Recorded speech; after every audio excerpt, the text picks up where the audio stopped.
আটোয়ারী উপজেলার মাসিক আইন শৃঙ্খলা কমিটির সভা ও সাধারণ সভা অনুষ্ঠিত। মোহাম্মদ জাহিরুল ইসলাম আটোয়ারী পঞ্চগড় প্রতিনিধি।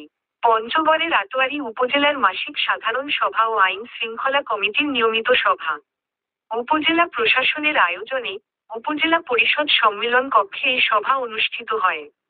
এতে সভাপতিত্ব করেন উপজেলা নির্বাহী অফিসার ও উপজেলা প্রশাসক রিপাম্নি দেবী।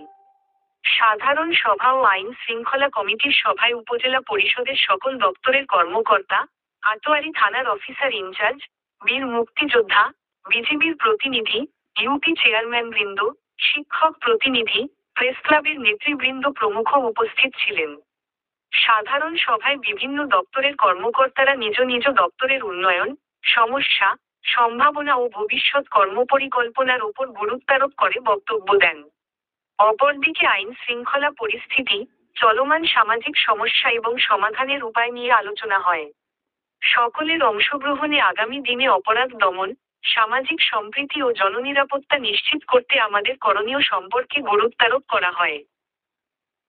মাদক, জুয়া, ক্যাসিনো নিয়ন্ত্রণ, অটোবাইক ও অটোভ্যানের বিশৃঙ্খলা নিয়ন্ত্রণ, বাজারে রোগাক্রান্ত পশু জবাই রোধকরণ, উপজেলার প্রাক্তন হাসপাতাল ও কৃষি অফিসের সরকারি স্থাপনাসহ জমি দখলের চেষ্টা, উপজেলা স্বাস্থ্য কমপ্লেক্সে ব্যাপক জনবল সংকট নিয়ে ব্যাপক আলোচনা হয় এবং কিছু কিছু অপরাধের বিষয়ে তাৎক্ষণিক সিদ্ধান্ত গ্রহণ করা হয়। ওসি মোহাম্মদ মতিয়ার রহমান সকল অপরাধ প্রতিহত করতে জনপ্রতিনিধিসহ সচেতন মহলের সহযোগিতা কামনা করেন। সভার সভাপতি ইউএনও রিপাম্নি দেবী বলেন, আইন শৃঙ্খলা রক্ষায় প্রশাসনের পাশাপাশি জনপ্রতিনিধি, রাজনৈতিক ব্যক্তি ও সাধারণ জনগণকে আরও বেশি সক্রিয় ভূমিকা রাখতে হবে।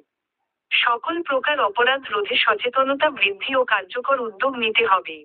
সম্মিলিতভাবে একটি নিরাপদ, শান্তিপূর্ণ ও সচেতন সমাজ গঠনে সবার সহযোগিতা কামনা করেন তিনি।